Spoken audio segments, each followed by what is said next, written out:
فتنہ قسط number 4۔ Lawrence اور فیصل کی نشستیں کئی گھنٹوں پر محیط ہوا کرتی تھیں۔ لارنس اسے عسکری تکنیک سمجھاتا تاکہ وہ اپنے لشکریوں کی لوٹ مار، آتش زنی کی برسا برس کی عادات پر قابو پا کے فطری جنگجویانہ صلاحیتوں کو بھرپور انداز میں استعمال کر سکے۔ لارنس کی ہی ایما پر فیصل نے وجہ میں مزید قیام کے لیے راضی ہو گیا تاکہ وسطی اور شمالی علاقوں کے بڑے قبائل بھی اس بغاوت میں اپنی امداد اور وفاداری کے لیے ان سے آن ملے۔ لارنس کے مشوروں پر فیصل نے صحرائی قبائل میں شیوخ کے پاس اپنے قاصد روانہ کیے تاکہ وہ وسیع تر عرب سلطنت کے قیام میں ان کی امداد پر راضی ہو سکے۔ قسمت لارنس اور فیصل کا بھرپور ساتھ دے رہی تھی۔ قاصدین کے ذریعے ملنے والے پیغامات کے نتیجہ میں کئی شیوخ فیصل سے ملاقات کے لیے آتے۔ فیصل ان کا بھرپور اتفاق سے خیر مقدم کرتا اور ان سے قرآن پاک پر حلف لیتا کہ اپنے سابقہ مقامی جھگڑے فراموش کر کے وسیع تر قومی مفاد میں متحد ہو کر حجاز کی آزادی میں اپنا بھرپور حصہ ڈالیں۔ لارنس اپنے انتخاب پر بے حد خوش اور مطمئن تھا۔ فیصل کسی بھی موقع پر اسے مایوس نہیں کر رہا تھا۔ اس کی شجاعت اور قائدانہ صلاحیتیں مکمل سود مند ثابت ہو رہی تھی۔ صحرائی قبائل کے الحاق اور غیر مشروط وفاداری کے بعد لارنس ہتھیاروں کی مرمت کی طرف متوجہ ہوا۔ عربوں کے ہتھیار کسی عجوبہ سے کم نہ تھے۔ رائفلیں اس قدر قدیم کہ انہیں یکجا رکھنے کے لیے نال پر ٹین کے پتھر منڈے ہوئے تھے۔ مرمت کرنے والے افراد ان ہتھیاروں کی دید اور قدامت پر حیران تھے۔ انہیں ایسا محسوس ہوتا تھا کہ یہ ہتھیار کسی عجائب گھر سے لا کر انہیں قابل استعمال بنانے کے لیے دیے گئے ہیں۔ کئی ہتھیار تو آزمائش کے وقت ہی اپنی آخری سانسیں لے بیٹھے، کئی ایک مختلف ٹکڑوں میں تبدیل ہو گئے اور دیگرے چند کے لیے لبلبی کو تار سے باندھ کر اپنے اصل مقام پر مربوط کیا گیا۔ کئی ہتھیاروں کے نال ہی اس قدر جھکے ہوئے تھے کہ ہدف پر نشانہ لینا ہی ممکن نہ تھا۔ انہیں بمشکل موڑ توڑ کر نشانے کی درستگی تک مرمت کر دیا گیا۔ صحرائی قبائل کی شیوخ کی تلواریں بھی مرمت کے لیے لائی گئی۔ یہ تلواریں خوبصورت اور زیبائش میں تو اپنے مثال آپ تھیں، البتہ جنگی مقاصد میں کارآمد ہونے سے وہ کوسوں دور تھیں۔ اس کے علاوہ ہتھیاروں میں خنجر، تلواریں اور بھالے شامل تھے۔ لارنس کو انہی وسائل سے ترکوں کی منظم فوج کا مقابلہ کرنا تھا۔ اس موقع پر فیصل کے مشیروں نے بھی کچھ مسائل کھڑے کیے۔ وہ مدینہ پر براہ راست حملہ کر کے ریلوے جنکشن پر قبضہ کرنا چاہتے تھے، تاہم لارنس اس عمل کے حق میں نہ تھا۔ وہ مدینہ کے قریب ایک کثیر فوج جمع رکھنا چاہتا تھا تاکہ محصور ترکوں پر حملہ کرنے کی نوبت ہی نہ آسکے۔ اس صورت میں نقصان کا تناسب بھی کم سے کم ہی رہتا۔ اس دوران ایک خوشائند بات یہ بھی ہوئی کہ برطانوی عہدیداروں نے اسے چند ہتھیار مند موٹریں اور مصری سپاہ بھجوا دی۔ اس امداد کے ساتھ کرنل چوائس جیسے باحکمت شخص کی آمد بھی خاصی باعث تقویر تھی۔ لارنس فیصل سے اس امداد اور کرنل کی شخصی خوبیوں کے متعلق محو گفتگو تھا کہ ایک محافظ نے آ کر آدھا نامی کسی شخص کی آمد کی اطلاع دی۔ متین اور بردبار فیصل یکدم ہی خوشی و جوش سے کھل گیا۔ لارنس بھی اس شخص کے سابقہ کارناموں اور بہادری سے واقف تھا۔ اس نے فیصل کی طرح اس قداور، وجیح، داڑھی بردار اور مخصوص نوعیت کی خشمناک مونچھوں کے حامل شخص کا خوش دلی سے استقبال کیا۔ آدھا کی آمد فیصل کے لیے تقویت اور جوش کا نیا سامان تھی۔ اس کے عزائم پہلے سے بلند دکھائی دینے لگے۔ اسی جوش و ولولے میں وہ لارنس کے ساتھ حجاز کا بہترین مرکز عقبہ تسخیر کرنے کے لیے بے چین دکھائی دینے لگا۔ عقبہ رومیوں کے عہد کی ایک قدیم بندرگاہ تھی۔ یہیں سے تمام کاروان مختلف ممالک تک جایا کرتے تھے۔ اس کی فتح کا مطلب ترکوں کو ریلوے سے بے دخل کرنا تھا۔ یہ عزائم اور خواب بے حد خوشکن سہی، لیکن وہ اس حقیقت سے بھی غافل نہ تھے کہ یہ فتح اس قدر آسان ثابت بھی ہوگی۔ ترک اس خطہ کی اہمیت اور حفاظتی اقدامات سے بھی غافل نہ تھے۔ انہوں نے یہ علاقہ مٹی کے دھسوں اور خندقوں سے مستحکم کر رکھا تھا۔ بحری راستے سے بیڑے کے ذریعے حملے کی صورت میں بندرگاہ کی تسخیر بھی دشوار تھی۔ نشیب سے فوجیں ساحل پر اتار کر حملے کی صورت میں سپاہ کی کثیر تعداد درکار تھی۔ یہ تمام سرگرمیاں منظم اور پیشہ ور فوج کے لیے بہت کٹھن ثابت ہوتی، جبکہ لارنس کے پاس تو سپاہ بالکل ہی غیر طبیعت یافتہ تھی۔ یہ صورتحال مایوس کن سہی، لیکن لارنس بالآخر ایک ایسی راہ تلاش کرنے میں کامیاب ہو ہی گیا۔ اس نے جنگ عظیم سے قبل اس خطہ زمین کے متعلق جو تحقیق کی تھی، آج وہی اس کے لیے سودمند ثابت ہو رہی تھی۔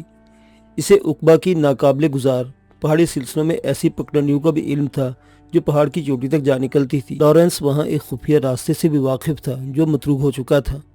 ان عوامل کو مد نظر رکھتے ہوئے لارنس ایک نیا منصوبہ مرتب کیا، جس کے مطابق وہ ترک فوج سے بچ کر اس مورچہ کے عقب میں سینکڑوں میل کی مسافت طے کرتے اور اندرونی راستوں سے ہوتے ہوئے عقبہ تک رسائی حاصل کر لی جاتی۔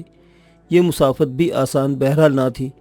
500 میل طے کر کے مطلوبہ مقام تک پہنچنا کمزور اعصاب اور کم حوصلہ سپاہ کے لیے ناممکن تھا۔ لارنس کو مضبوط قوت ارادی کے حامل افراد درکار تھے۔ یہ مسافت کامیابی سے طے ہو جاتی تو ترک فوج کے لیے اعصابی جھٹکا ثابت ہوتی۔ ان کی نظریں سمندری راستے پر مرکوز ہوتی جس میں ہزارہ عرب اپنی جان سے ہاتھ دھو سکتے تھے۔ عقب سے حملے کی بابت انہوں نے کبھی گمان ہی نہ کیا ہوتا۔ فیصل یہ منصوبہ سن کر نیم رضامند دکھائی دینے لگا۔ اسے عرب سردار ادا کی امداد سے بھی بہت خوش گمانیاں لاحق تھیں۔ ادا کی ترکوں سے نفرت مثالی تھی۔ وہ ایک منفرد شخص تھا جس کی ذاتی اور قومی زندگی دلچسپ پہلوؤں پر مشتمل تھی۔ 60 سالہ ادا مہمان نواز اور کثیر الاولاد تھا۔ اس کی ازواج کی تعداد 28 تھی، جدار ایسا کہ یلیکی مقابلوں میں 72 کے قریب افراد کو عدم کا پروانہ تھما چکا تھا۔ ان کے علاوہ اس نے ترکوں کی بھی تعداد کبھی شمار نہ کی تھی کیونکہ وہ انہیں سرے سے انسان ہی نہ سمجھتا تھا۔ غصیلی فطرت کا مالک ادا لٹیروں کے ایک گروہ کا سردار بھی تھا۔ وہ اپنے دشمن کو دوسرا سانس فراہم کرنے کے حق میں بھی نہ تھا۔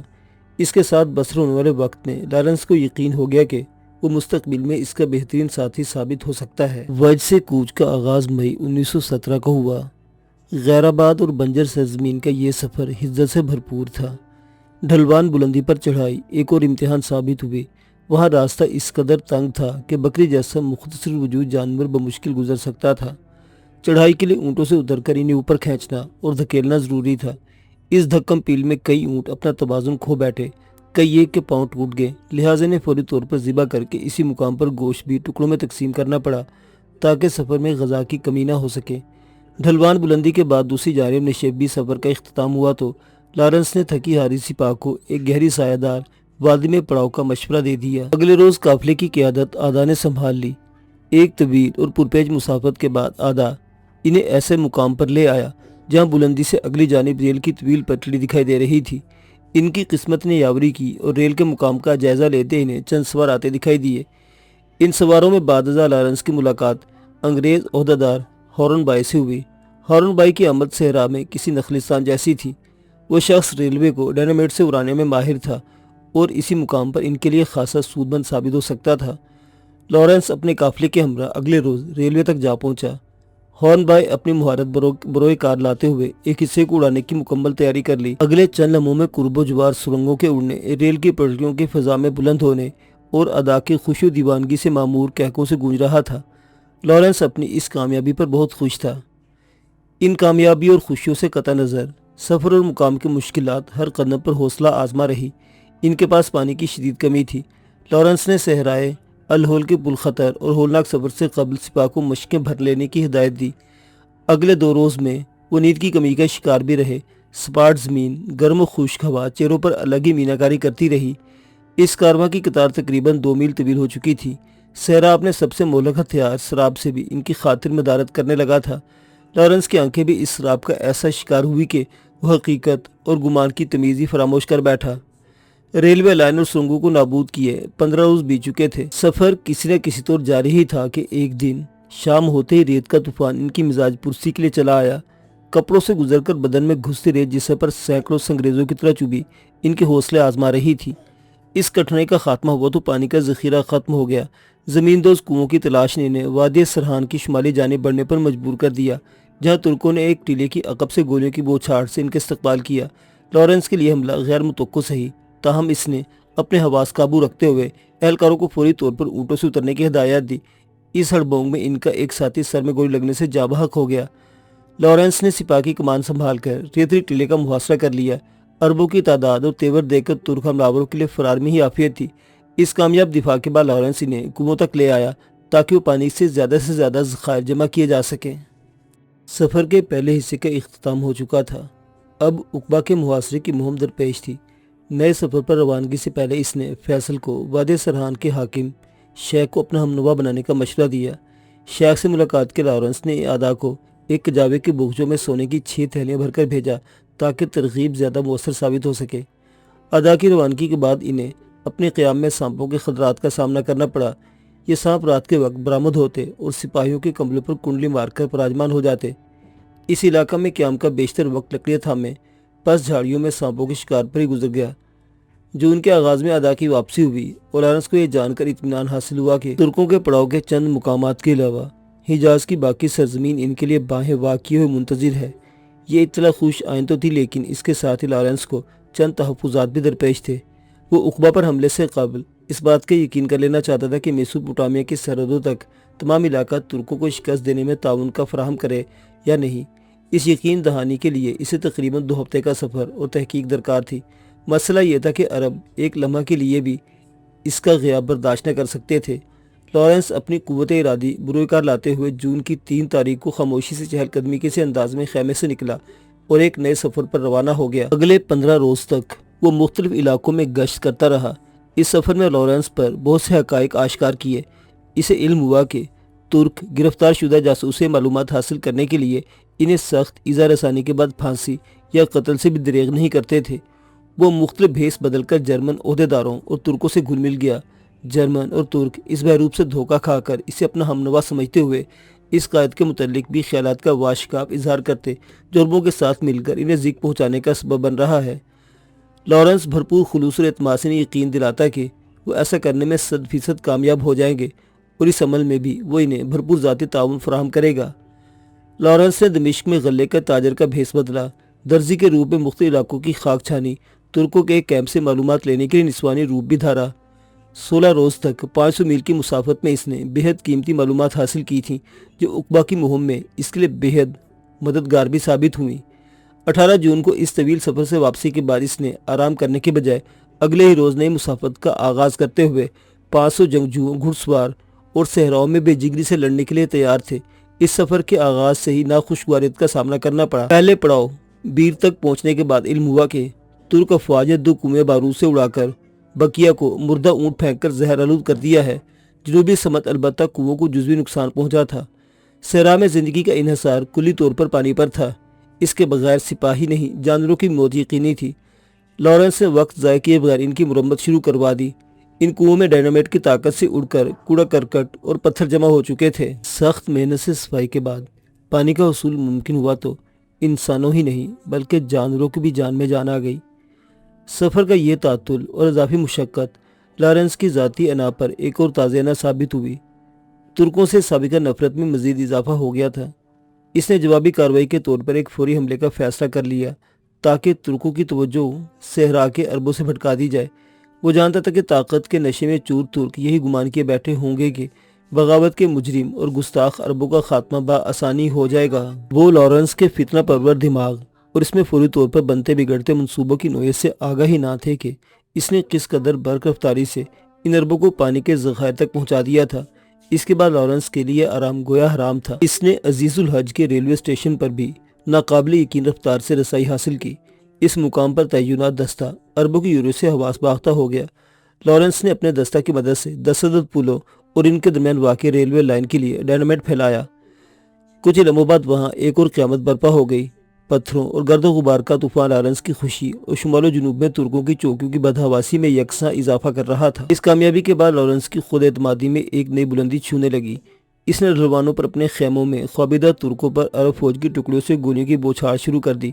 اس چاند ماری میں ادا نے دیوانوار جوش سے حصہ لیا۔ سورج طلوع ہوتے ہی چٹانیں گرم ہوئی تو عربوں کے لیے گرم دھاتی ہتھیار تھامنا محال ہونے لگا۔ آدھا لارنس سے تلخ کلامی کے بعد میدان میں کودا اور ایسی بے جگری سے لڑا کہ پستول کے غلاف میں گولی کے سوراخ نظر آنے لگے۔ دوربین پاش پاش ہو گئی، تلوار کی میان کی دھچیاں اڑ گئی۔ اس نے اپنے گھوڑے کے ہلاک ہونے پر پاپیادہ لڑائی جاری رکھی تھی۔ اس کے لباس میں کئی گولیوں کے سوراخ بھی تھے لیکن حیران کن طور پر اسے کسی قسم کا نقصان نہ پہنچا۔ اس حملے میں عرب سپاہوں کو لباس اور ہتھیاروں کے طور پر بے شمار معلومات حاصل ہوا۔ ہر عرب سپاہی ایک چلتا پھرتا گودام دکھائی دینے لگا تھا۔ یہ اہم محاصر ہونا بلا شبہ بہت اعتماد کا باعث تھا، تاہم آخری پیش قدمی میں حائل چوکی سر کرنا بہت جوخم کا کام تھا۔ یہ چوکی ایک تنگ وادی میں پہاڑ کی چوٹی پر واقع تھی جہاں نصب مشین گن کسی بھی حملہ آور کی دھچیاں اڑا کر رکھ سکتی تھی۔ لارنس کے سبھی ہمراہی اس مرحلہ پر گھبراہٹ اور عدم اعتماد کے شکار تھے۔ ان کے تیور نہایت اکھڑ ہو چکے تھے۔ لارنس البتہ قدرے پرسکون تھا۔ وہ اپنے علم کی بنا پر جانتا تھا کہ اس رات چاند گرہن کا شکار ہوگا، لہذا نیم تاریکی میں پیش قدمی بالکل مشکل نہ ہوتی۔ اس نے خود کو معتبر اور گیانی ثابت کرتے ہوئے چاند کی روشنی غائب ہو جانے کا اعلان کیا تو عرب اسے ترہم آمیز نظروں سے دیکھنے لگے۔ وہ اس کے ذہنی توازن پر شکوک کا اظہار کر رہے تھے۔ اگلے 1 گھنٹے میں صورتحال بالکل تبدیل ہو گئی۔ زمین گردش کرتے ہوئی چاند اور سورج کے درمیان حائل ہو گئی تھی۔ تعلیم اور تحقیق سے کوسوں دور سپاہ نے اس انہونی کو لارنس کا کرشمہ سمجھ لیا۔ اس لمحہ وہ یکسر بھول گئے تھے کہ ان کا تعلق ایک ایسے مذہب سے ہے جو تعلیم و تحقیق پر ہی سب سے زیادہ زور دیتا ہے اور انہیں عوامل سے دوری نے انہیں غلامی اور ذلت کی زنجیروں میں جکڑ رکھا ہے۔ دوسری جانب ترکوں پر بھی اس گرہن نے بہت منفی اثرات مرتب کیے۔ ان کا گمان تھا کہ آسمان سے کوئی اسیب چاند کی روشنی چھیننے کے لیے اترا ہے۔ اس تاریکی کے اصل حقائق سے باعلم لارنس نے وقت ضائع کیے بغیر ہی اپنی سپاہ کے ساتھ محتاط انداز میں وادی اتھم سے گزر گیا۔ لارنس کی یہ کامیابی بہت بروقت اور اہم تھی۔ اس کی شہرت پہاڑی خانہ بدوشوں تک پہنچ گئی تھی اور وہ بھی اس پراسرار شخص کے قافلہ میں شمولیت اعزاز سمجھنے لگے۔ قبائل ملتے رہے، قافلہ کثیر ہوتا رہا، ڈھلانوں سے سمندر تک رسائی ہوئی اور رقبہ بالآخر فتح ہو گیا۔ لارنس نے اس فتح پر جشن کے بجائے اپنی سپاہ کی خوراک کا بندوبست کرنا ضروری خیال کیا۔ وہ ایک طویل اور پرپیچ مسافت کے بعد اسماعیلیہ پہنچا، جہاں سے اسے قاہرہ جانے کے لیے گاڑی ملنی تھی۔ اس لمحہ وہ شکستگی اور تھکاوٹ سے کسی فقیر کے مشابہ معلوم ہو رہا تھا۔ اس کی خوش قسمتی نے ایک بار پھر ساتھ دیا۔ امیر البحر ویمزے بھی قاہرہ جانے کے لیے اسی مقام پر محافظوں کے ساتھ گاڑی کا منتظر تھا۔ اپنے لوٹے پیٹے حلیے کے باعث ویمزے سے ملاقات کٹھن تو ثابت ہوئی، البتہ کامیابی ہی نصیب ٹھہری۔ اس نے عقبہ کی فتح کا ذکر کرنے کے بعد ایک جہاز غلہ کی فرمائش جڑ دی۔ ویمزے ان انکشافات شدید حیرت زدہ تھا۔ وہ لارنس کی شخصیت اور ان کامیابیوں میں مطابقت پیدا نہ کر پا رہا تھا۔ اس حیرت اور الجھن میں ویمزے نے غلے بھرا جہاز عقبہ بھجوا دیا۔ اس کامیابی کے بعد لارنس ایک اور اہم کام کی طرف متوجہ ہوا۔ اس کی انا پر کچھ ضربات کا درمہ بہر صورت درکار تھا۔ اسے قاہرہ میں جنرل کلیٹن سے ملاقات کر کے اپنی عسکری قابلیت کا ثبوت فراہم کرنا تھا۔